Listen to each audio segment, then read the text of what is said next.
past 8 months, I've been art journaling, and it has totally changed my creative practice and my life.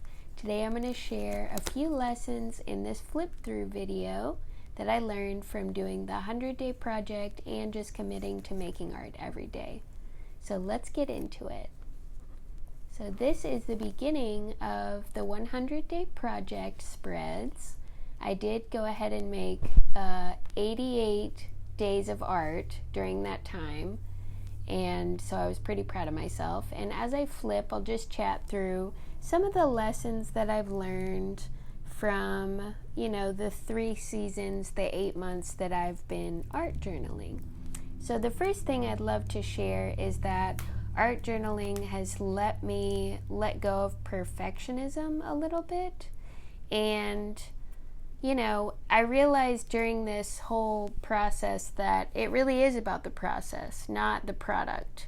And so I was able to let little tendencies of perfectionism go, and that was really helpful for the rest of my life. I felt like I could be less perfectionistic in the rest of my life as well. The other lesson from this art journaling process has been art as nonverbal processing. Now, art has always helped me process in some ways, but it really does not need to be verbal.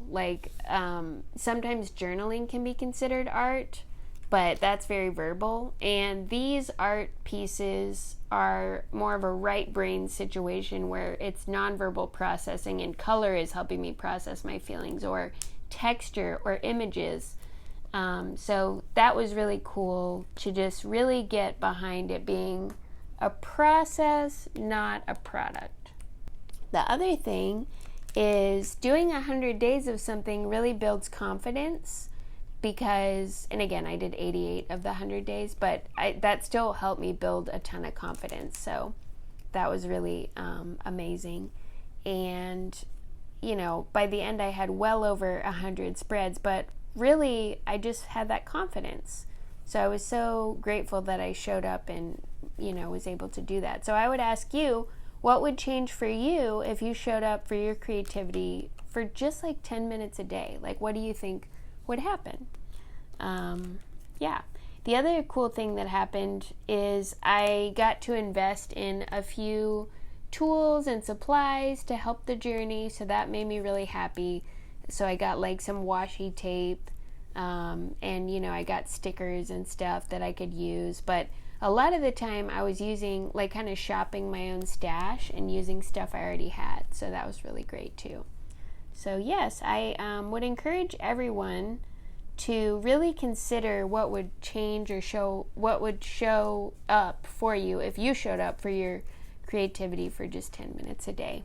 And I just want to say, from the other side of 100 days of making, it is so worth it to do the lowest minimum amount. Amy McPhee talks about the minimum amount that you can do to show up for yourself is still building, still counts, still helpful.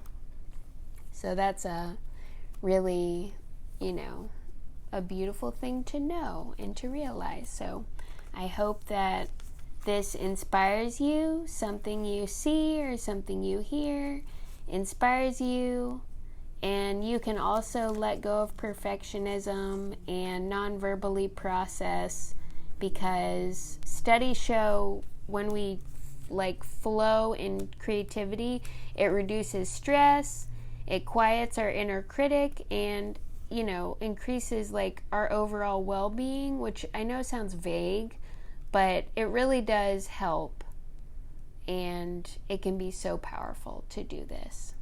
So the page on screen is made from scraps. Both of these pages are, which is kind of fun. This one and the next one. Bam, scrap page. So fun. So yes, the 100-day project happens every year. And so I don't know when. This year it happened, in 25 it happened in February, but I don't know when they host it, if it's always in the spring, because this was my first year doing it. But if you do the 100-day project, you can get more info about it. But that was where I was able to connect with the global community doing that project. and it was really cool. So highly recommend that you check it out. And if it works, if you're a maker, if you're creative, you can do literally anything. You can write poetry for 100 days, you can make paintings, you can do printmaking, you can do little candle making or crafts or some kind of DIY thing. You can literally do anything you can dream up for 100 days, and I promise you will get so much out of it. And I appreciate you engaging with this content. Leave a comment. Are you a maker? What do you make? And again, how would your life, your creativity light up if you chose to show up for yourself in your creativity for just 10 minutes a day? It may seem like a very small amount, but it can really do big things. So until next time, it's been real fun, y'all. Signing off.